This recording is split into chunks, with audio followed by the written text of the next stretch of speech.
So hey guys, today I'm going to be doing kind of an informational video on kind of the evolution of consoles that I've had. We have the PS1, PS2, Xbox 360 over there. You can't see it, but it is the on-live console. And this video is just based on what I've had. Now I've obviously had two Sony consoles, one Microsoft and one don't even know, but I'm going to be doing reviews, what games I recommend, highly recommend, and basically just evolution of these consoles. Now, originally I got this console back in 1996. Now, that was so long ago that most people don't even remember it if they were even around. And I wasn't really even around. I was just barely around. And I didn't start playing this until 1997, so a year later. And I originally had this console, this controller right here, and this is the original PS1 controller with the D-pad, which is pretty good. The D-pad is exceptional, but it works. And we had not seen these shaped buttons, geometrical shaped buttons, at all. And now they're just so big and so noticeable that you can see this anywhere, and you'd most likely know what it is. And for the console itself, it looks just big, husky, has an open button over here. Mine's old enough that you have to, flip it open. And it was just big, nice, power button right here, turned on, turned off. And here's the Sony logo, PlayStation right here, big console. And overall, I'd give this console an 8.5 out of 10 because it has great ventilation. The graphic, it supported 3D use. I love Duke Nukem on this. There's some pretty good games on this console right here. And there were a lot of sports titles, racing titles that were not that good. For the controller right here, it's nice. It's really nice. Now, since I've had it so long, the wire is starting to get decayed and ripped and such. But the plastic is nice. They've made other evolution of this controller right here. They've made analog sticks. But yeah, the console is really nice, and it supports two controllers, two memory cards, and it seems like a small amount of memory. It's only like a few bits, but for this console right here, it's a lot. You don't have to really download games, and most people won't like it if you're used to like Call of Duty and such. Like, it's not really that kind of console. You'd be using it if you want some historical or nostalgic moments. The game selection is very large, okay? The console lasted 5-6 years. It was not 6 years, but 5 years, 4 years. It lasted very long. Some games I would recommend. I would recommend Duke Nukem, Grand Theft Auto 1, 2, and the London edition, 1968. Altogether, all good games on this console. And yeah, it's very nice, the console itself. Now let's take over to the back here. So we have our power source right here. And for the PS2 and the PS1, you have the same power source. We have our AV cables, sort of the DVD kind of style. Sony wasn't really known for consoles at the time at all. Actually, this was their very first console.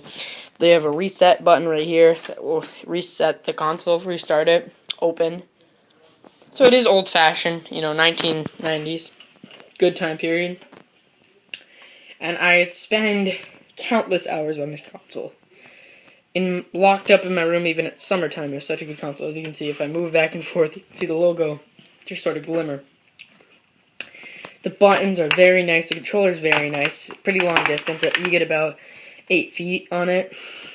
But, you don't really want to sit on your bed and play the console. It gets kind of, reckless. But sit on your couch, perfect. So yeah. Now let's scoot over here to my all-time favorite console, okay? This console is amazing. Now, I don't have the original PS2 controller. I have this Mad Catz one, which I just like for playing games like Vice City, San Andreas. Nice controller for driving and stuff. And over here, I have the best games for it. Okay. We have San Andreas, big, huge title. I highly recommend buying it. Only $15 for all three of them on Amazon right now. I didn't buy that package. These are original copies. Big copies. Okay, now we have Vice City. Man. Lance Vance. Tommy Vercetti. That's big stuff. And finally, this is my favorite one because it was the very first open world game I'd ever played. 3. Amazing. Okay? For the console, it has the same, not the same style, but the same idea. It has a reset button right here. Well, open button. This is the bigger version. I have the slim upstairs. This is a open button, resets, and if you hold it long enough, it starts. We have 2 memory slots.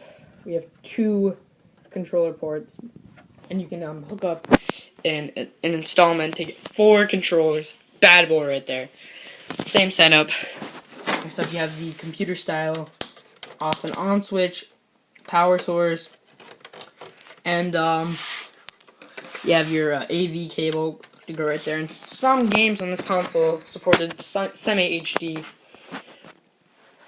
and on the Slim you can actually get wireless, so that's pretty good. You're not wireless, but online. Pretty amazing. The controller itself, I mean, the one that came with it is like this, except it has analogs. It's, glossy black. The console itself, amazing ventilation. Probably some of the best I've ever seen. I mean, it's held up for so long. I got it back in 2000, late 2000, and that later that year, 2001 actually, started, and I got 3, and it was just amazing. Okay, I don't remember a time I didn't take my eye off that TV. Oh yeah, that's awesome console right there. And another thing it supported for the first time, this. And I mean, like, it's not that big of a deal now, but as next generation pulls up, it is a big deal because Xbox One doesn't support that, so PS2 got you beat, man. This is one of my all-time favorite consoles. I'm going to have to give it a higher score than the One. The One was my first console, actually. It might have been the NES. I don't remember. But this baby, I have to give it 9.5. That's how amazing I think it is. And when it gets old enough that it starts to break, and that's just obvious. It just gets so hard. But we have USB ports in here. You can hook up, maybe your Xbox One controller to it or whatever to charge what you're playing. And it won't have electromagnetic signals, so you can plug in your headset, blah, blah, blah. There. Okay, so now we have my beaten up console, the Xbox 360. Now, obviously, previously, Jen, I didn't get the Xbox. Didn't really shock me. They were the new guys in the next generation, and these were the new guys. Sony right here.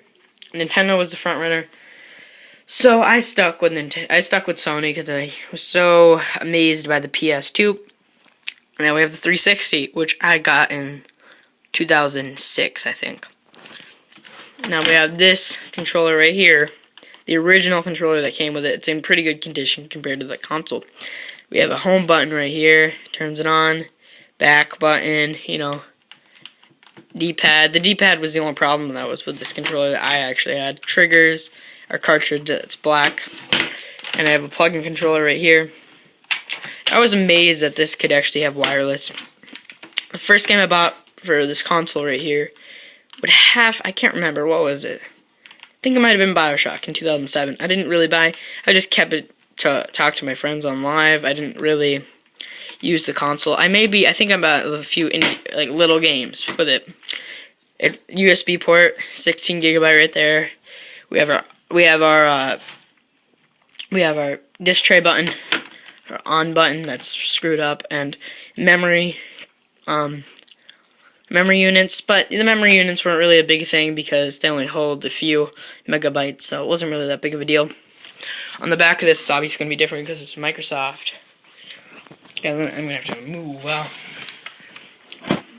So check that out. You have an AV, HDMI for HD play, power source, amazing ventilation. This console's amazing, but you know, you play games like Bioshock Infinite for about 4 hours, it shuts off. You know, graphics and stuff. Speaking of Bioshock, it's not gonna happen again. And then over here, I mean, games for this, obviously, GTA 5, GTA 4, I'm just a huge fan of GTA, you know. There's just such a variety of games for this console. It did beat the PS3. You know, I was going to get the PS3 at first because I wanted to, you know, I got these two on opening day, but I waited a year to hear, the feedback and stuff.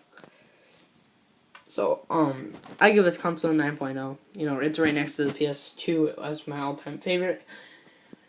You know, this is the on-live game console. One of the most underrated consoles. Well, it's not really rated at all, but this controller is my all-time favorite controller for obvious reasons. It takes what I love about the 360 controller. It takes what I love from the PS3 controller. Wow, okay. And the console, you can take to friends' houses. That's how small it is. The HDMI cord is plugged into it right now. There's power sources, and you just play your favorite games. You can, demo them, you know. It's dead, though, so those are my consoles. I like playing LA Noire on it. I'd honestly only give this a 7.0. You know, it's a good console, but, you know, since it's dead, there's not much games on it, and it gets old. We have pretty good controller right here. Pretty good. It's amazing. Actually, record your gameplay, send it off. This is what I thought the future would be. It was only $100 to get one of these bad boys in my living room. And of course I'm getting the Steam machine. Don't even ask. In the comments, tell me which is your favorite console out of all of these, and tell me what your favorite console is. I'm hoping to get back at you guys. You know, I'm gonna try my best. Like the video up. I really appreciate it. You know, you guys have been great to me. Thank you for watching this video, and have a great day.